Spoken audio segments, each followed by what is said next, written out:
YouTube, what is going on? This is that NBA guy Josh. It is Saturday, June 28th, 2014, and we are going over my review of the 2014 NBA draft. Took place at the Barclays Center in Brooklyn. What an arena, what an atmosphere. I mean, they usually have it at Madison Square Garden, and it gets, sort of loud in there. This one was really loud.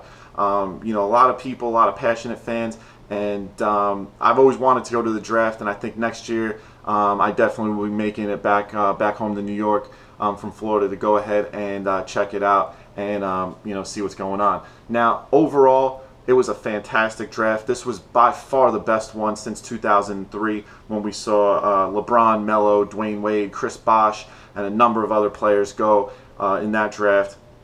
Now, this obviously you can't really compare the two because back then you can jump right from high school to the NBA. Now you have to go for 1 year. You have to be out of high school for 1 year at least. You can go play pro. You can play in the NBA D League, I believe.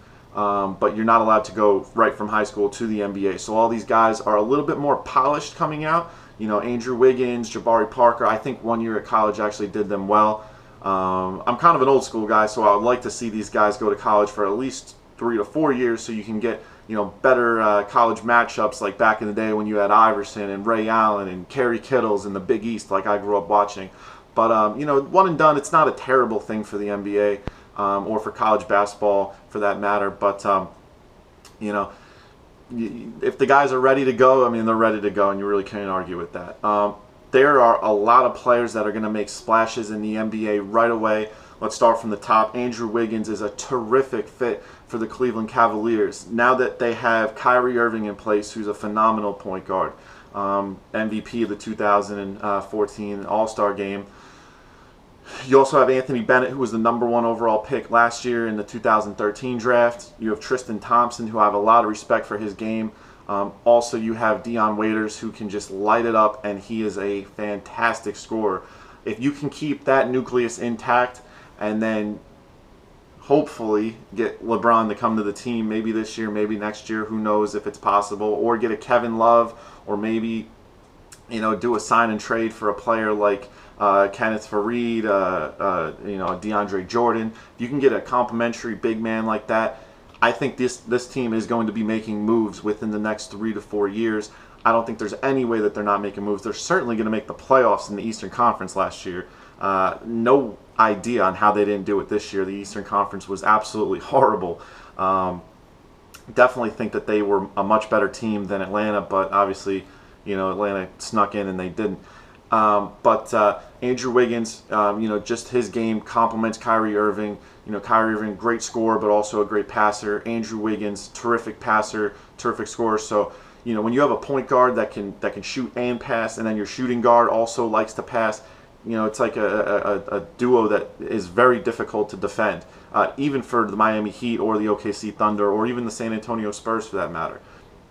Now, Jabari Parker going #2 to the Milwaukee Bucks.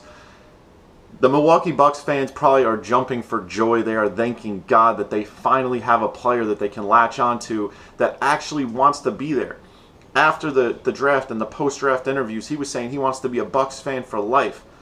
I don't know how crazy it was in Milwaukee, but I'm sure it must have been absolutely nuts for them to have a player that wants to commit there. I mean, he's a Chicago guy. Milwaukee apparently is an hour and a half away from Chicago.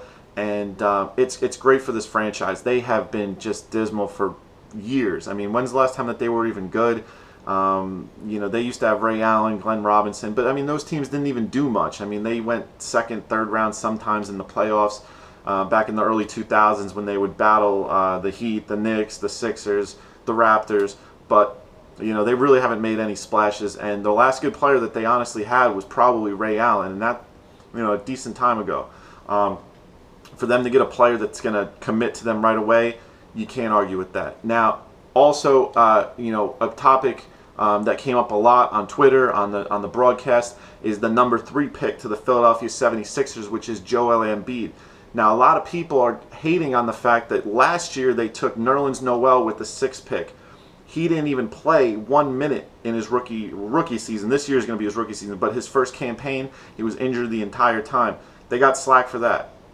Then they turn around and take the number 3 pick this year and take a player that probably won't play this year, or if he does, it's going to be limited minutes towards the end of the season, which I'm sure they're not even going to be fighting for a playoff spot, in Joel Embiid. Now, I personally don't hate on this pick, because even if you got LeBron James and Carmelo Anthony to come to Philadelphia right now, with the supporting cast that they have, they are not going to be winning the NBA title on that team. So why not try to rebuild? Why not look 5 to 6 years down the future? They're making great trades with their draft picks and everything like that. This kid has the potential to be the next Hakeem Olajuwon. If you watch the video, it's like watching a young Hakeem if he was to be born in this day of age and grow up in this day of age. His stutter step, his up and under rather, just his little baby hook in the paint. He's a major presence when he actually is healthy, and I think that the injury that he has, which Michael Jordan also had when he was at UNC, is going to be healable. It's going to be treatable, and he's going to be back in action before you know it. And I think the combination that Philly's putting together with Michael Carter-Williams at the point, Nerlens Noel, Joel Embiid, and then they also got the number 10 pick, Saric, which is going to be coming to them hopefully in 2 years. He's very excited to come to Philadelphia, so 3 to 4 years down the road, maybe 5 or 6, who knows, but I think Philly's going to be back in contention and back to the early 2000s when they made runs deep in the playoffs and went to the finals with Allen Iverson and Mutombo and all that. Throughout the draft, there was a number of other really, really good players that were taken that would have been number 1 picks in other years if it wasn't for this high of a talent level. You got Julius Randle going number 7 to the Lakers. That's going to be a great pick. Kobe Bryant's fired up about that, and he doesn't get fired up for anybody. Go Google Smush Parker on that one, or Kwame Brown. Other picks that went, we had Marcus Smart going number 6 to Boston, who would have been the number 1 pick last year. There's no doubt about that. This draft was just so much better than the 2013 draft. Again, Anthony Bennett going number 1 in that draft just shows you how deep it was. It wasn't really deep at all. Disregard what happened in the season with Anthony Bennett. He's a great player. I think he's going to develop. But for him to go number 1 in last year's draft just shows you how much better this year was. What do you guys think about Andrew Wiggins going number 1 over Jabari Parker? Do you think it could have gone the other way? I personally do think it could have gone the other way. I think both players are equally there. Which one's going to have the best NBA career? Let me know what you guys think. Leave it in the comments. And we're going to do individual videos on how each team stacked up in the draft. Stay tuned. Thanks for watching. This has been That NBA Guy Josh, and I'm out.